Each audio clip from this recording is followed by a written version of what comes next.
Have you ever thought one thing, only to later realize that what you first thought was simple is actually incredibly complex?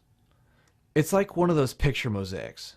Look close and you'll see one image, but step back and you'll see that that one image is actually part of the larger picture. Well, we had an experience like that. We'd seen movies and videos about LARPing and foam fighting in the media, online and elsewhere. We'd heard stories, made jokes, and even poked a little fun. But when we dug deep and actually interacted with them, what we found was nothing like what we expected.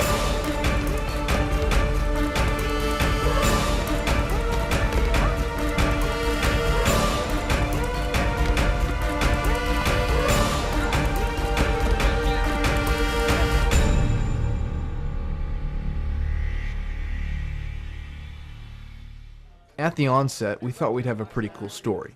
But like I said, the more we immersed ourselves and the more people we talked to, the deeper the implications got. So, we had to start at square one. What is live-action roleplay?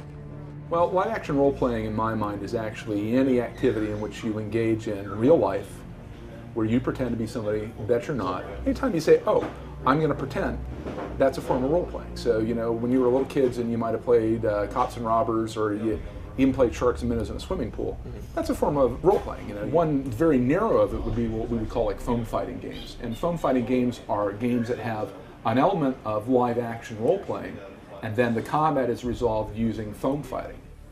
Foam fighting, whether you call it a game or a sport, is essentially, in my mind, is a high-speed tag where you're using foam-covered or foam-constructed weapons, with the objective being to strike the opponent while avoiding being struck. We had to see what this foam fighting was all about. So, we went to one of their day battles. And the best part was, when we got there, they taught us how to play.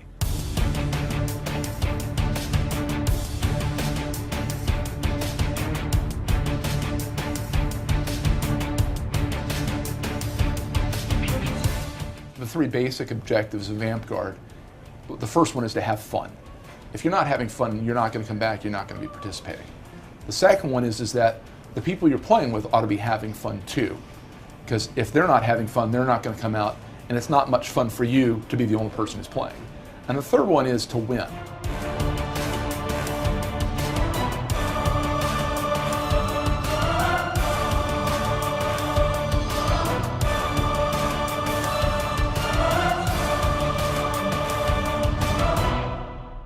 That's when the light bulb kicked in. Having played the game ourselves, we were able to see its potential. That it was more than high-speed tag, and more than a game with foam-covered sticks. It was a brotherhood. My name is Kyle Maceris. I'm at this time, the owner and operator of Way of the Sword, the Boffer fighting organization down here in Florida. I'm also the emperor of the Sakura Moon Empire, which is the Japanese faction of Watts. The cool thing about foam fighting is it brings a lot of really different people together under one purpose. We're all here to swing foam, we're all here to hit each other. As soon as they're all done fighting, they're sitting there talking about anime, they're sitting there talking about music, they're sitting there talking about video games. They're finding through this one common goal where we all come here to congregate that they've got everything, like 5 or 6 other things in common with most of these other people out here. I love this, and I want more people to be just as passionate about it other than swinging a sword.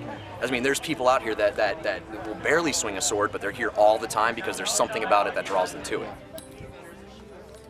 There's a lot of people here with a lot of different talents and no place to put it, and I think using foam fighting as a catalyst and then pushing all of those talents through there can really build a really good counterculture and something that can be a new scene altogether. The biggest goal is to take Watts itself and turn it into a community, a society. Tap into the artists, tap into our musicians, tap into our tailors, the people that make clothing, tap into every talent that we have and give it an outlet.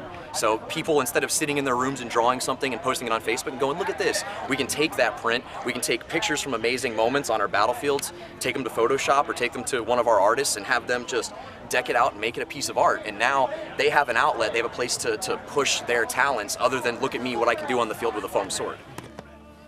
Even team sports like volleyball, field hockey, street hockey, flag football teams, intramural sports is about finding community. And so I think that foam fighting really is like almost any other sport, is about finding communities. We're excited to see the future for these groups, to watch their visions unfold and to help others uncover the intricate community and opportunities that foam fighting can offer.